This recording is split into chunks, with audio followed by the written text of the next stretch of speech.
Le goût du chocolat que nous aimons tant est l'aboutissement d'un processus compliqué impliquant beaucoup d'additifs.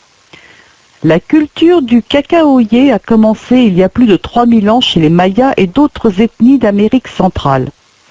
Cet arbre donne des cabosses, fruits durs et lourds contenant chacun 20 à 60 fèves.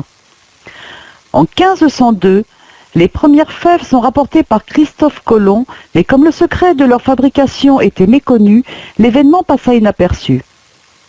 En 1519, Ferdinand Cortés vit Montezuma, empereur dieu des Aztèques, se servir dans un gobelet d'or une boisson nommée Xocoalt.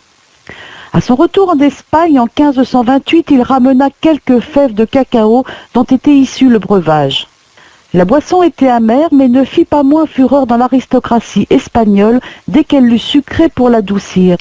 La cour d'Espagne parvint à garder le secret de fabrication jusqu'à ce que les Italiens, en 1606, réussissent à extraire des fèves torréfiées et broyées une boisson similaire.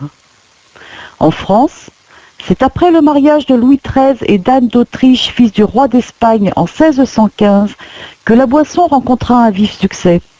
Si en 1657 un négociant français commence à vendre des barres de chocolat à Londres, c'est au XIXe siècle que le développement des techniques de traitement de la pâte de cacao allait devenir industriel. C'est à cette époque que furent créées les entreprises familiales qui ont donné leur nom aux plus grandes marques connues aujourd'hui.